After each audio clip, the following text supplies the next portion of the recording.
Hey everybody, welcome back for another video. So, long time no see. The month of February and the beginning of March has been kind of weird for me. Towards the end of winter, sometimes I get into a really weird seasonal funk. The days are just so dreary and everything is just like kind of blah for me. So I picked kind of a bad month to set myself the goal I had of doing 2 videos a week. That clearly didn't happen, but luckily I didn't let myself get too hung up on that. Like I realized it wasn't going to work and I released it and I was able to relax and just rest for a couple of weeks there. But I still managed to get a lot of really good books read, so let's get right into that so I can show you everything I read in the month of February. So first of all, let's get through my scheduled 1-a-month books that are kind of, to be expected because I am sticking with these schedules and it's going super well so far. So in February, I read Golden Sun, which is book 2 of Red Rising. And this book has a reputation of just being leaps and bounds better than book 1. And it deserves that reputation. Red Rising is a pretty good book. There's a lot to like there. It sets up a very cool premise, but it's just, dipping your toe into this whole concept of the story. And I feel like Golden Sun is where it really takes off. And everything about this book is just better, in my opinion. Like, I'm not a Red Rising hater, but it's true that Golden Sun and Morning Star are just like in a whole nother bracket, kind of. So once again, Golden Sun did not disappoint me. I enjoyed this book so much, and even more on a reread because I can appreciate the changes knowing what's to come after that, and just everything that makes rereads good. This hit so good the second time around, and I'm telling you, there were some emotional moments, some shocking twists, some surprise that somehow managed to be just as cool and just as impactful the second time around, even though I knew they were coming. So, great book. Please pick the series up because it's just really good.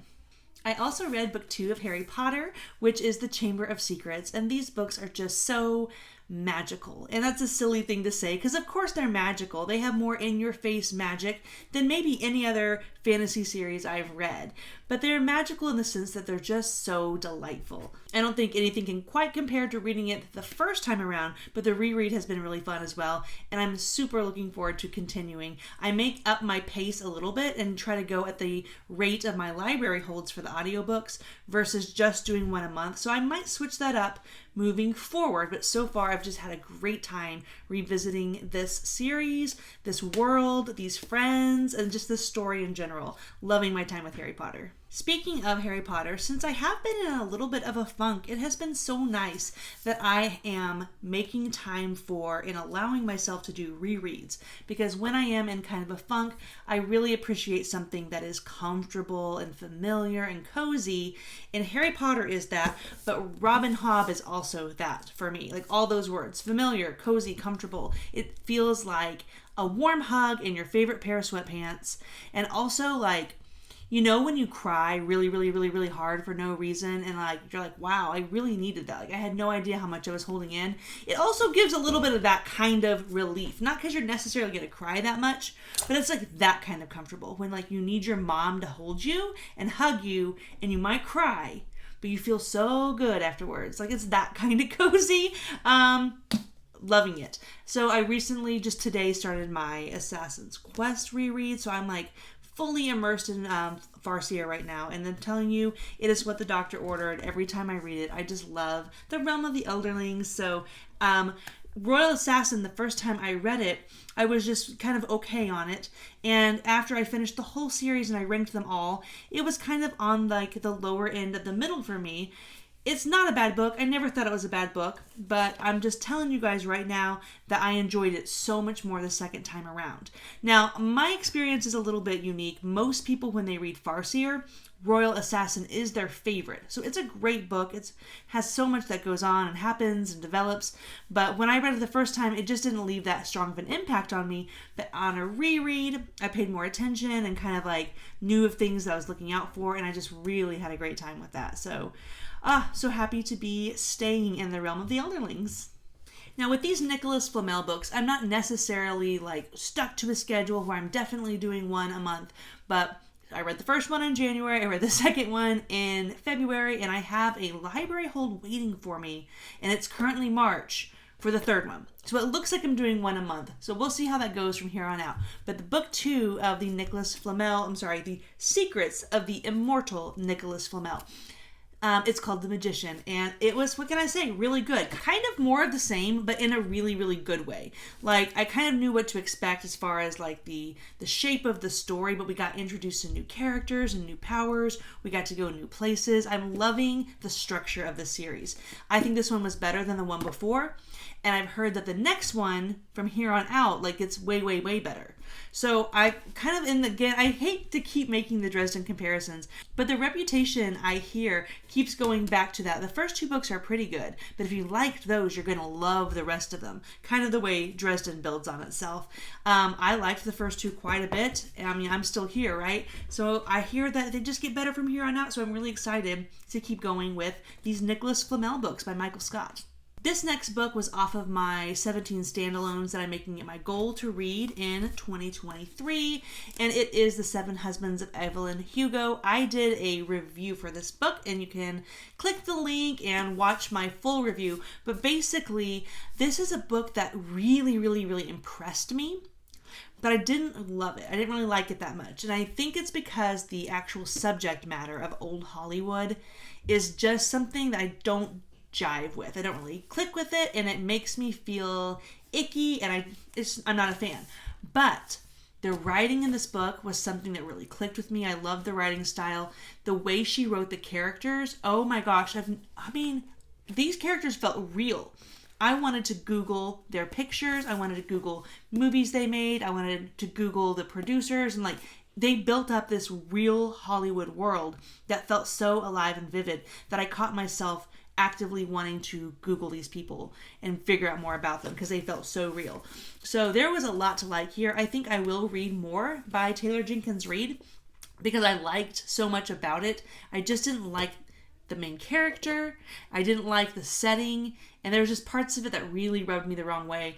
But like I said, as just a reader, there was enough there to like that I was so intrigued I will come back. So kind of a mixed bag on Evelyn Hugo.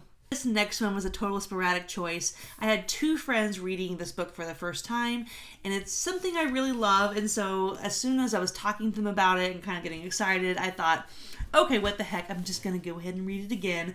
Luckily, it only took me one day, and this book reads really fast for me because I love it. It is, of course, A Man Called UVA by Frederick Backman. The 2 people that were reading this right alongside me, they did not care for it as much as I do. I don't think this is a perfect book, or that it hung the moon, or that it's just like the bee's knees, but man, I just think it is a special story. I love the way it's told. I love the way that the community, the characters, and just the life in this book develops in a really real way, and by the end of it, it just feels lived in and familiar. I think it's special. It made me think. It makes me emotional, but not even necessarily like, oh, it's a sad book. It's not a sad book. It's just something that evokes a lot of emotion for me, and I really like this book. So it's apparently hit or miss because, like I said, the people I read it with were not that impressed with it, but I think it's a great book, so you should check it out if that sounds like something you're interested in. I also have a review of this book. This next book I was able to get to in February thanks to a viewer who sent me Tyranny of Faith. So I have a friend on Discord who also watches my channel, and their name on Discord is the Poison Dwarf. They sent me several things, and I'm going to make a video personally dedicated to this awesome haul I got.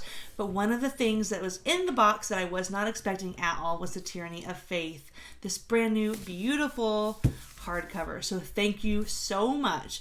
But about the book, I read The Justice of Kings just in January, so everything was pretty fresh in my head, ready to dive right into book 2. And I will say I'm a little more mixed on The Tyranny of Faith. Like, Justice of Kings was awesome to me. Like, I have almost no complaints. I thought that book was incredible from beginning to end. This one was not a bad book. I didn't dislike it, but there were parts of it that felt like kind of a drag, and then parts of it that I think should have had a little more impact and payoff, that by the time it all came around, I was like, oh, I get it, that's what was happening, but I kind of didn't care as much as I should have about the big event, because it was just kind of boring in the middle. So, not a bad book at all. I really, really liked the last quarter of it. But during the the middle and the beginning, I was kind of like, ooh, I'm all in. And then I would kind of get bored again. I'm like, oh, this is cool. And then I kind of get bored again. So it just had some pacing issues and some big payoff moments that could have been cooler were just kind of meh. So, I don't know. Definitely not a bad book. Glad I read it. I'm definitely still looking forward to the next installment because it's a very cool story and it's not like anything else that's really out there as far as I know. So, I'm very interested in the series still. Richard Nell I like the way he writes quite a bit. So, all around, thumbs up still for Tyranny of Faith. Now, this last book that I read in February will also be my book of the month because I freaking loved it, and it is Endurance. And this is a nonfiction compilation by Alfred Lansing, and it is about the Shackleton voyage on a ship called the Endurance. And this is the most incredible story, like, true story that I may have ever read. I don't know about ever. Like, the human race is crazy. People have accomplished some crazy things. But this was not only just a cool story, very impressive, wow, aren't humans cool, but the way it was written was just very, very engrossing to me. Like, from the first page to the very end, I was locked in. Oh, it was so good. Now, here's something you need to know. The audiobook was very, very good. I highly recommend it. Like, highly recommend it. But you really do need to have the book too because there are lots of pictures in here, photographs. This happened in 1914, and I think that they were there having this happen to them for like 2 years. So some technology was available to them, and they had a photographer there, and I don't want to spoil anything by giving away too many details, but it's something you just have to read to completely believe. And also, there is a documentary on YouTube, and I haven't watched it yet, but I heard it's really good. It's narrated by Liam Neeson. So I'm going to be checking that out really soon because that is something that not only did I enjoy the whole time I was reading it, but I haven't stopped thinking about it since that day that I stopped reading it. And that was, 11 days ago. And I'm still like, dang, that was cool. How long till I can justify reading that again? But instead of jumping into a reread, I think I'll just watch the documentary. So that's all, guys. I read 8 books in February, and they were really good. No duds in there. A couple that left me a little like, it's pretty good. But nothing that I wouldn't recommend to people, nothing that I didn't find a lot to like about. So all in all, a really good month. Thanks for being patient with me about kind of being hit or miss with videos. Like right now, where I'm at with everything, that's just how it's going to be. And I'm okay with that, and I just love you guys for being okay with it also. So I will see you when I see you. Please drop down to the comments and let me know all about your February. And have you read any of these books? And if so, what do you think?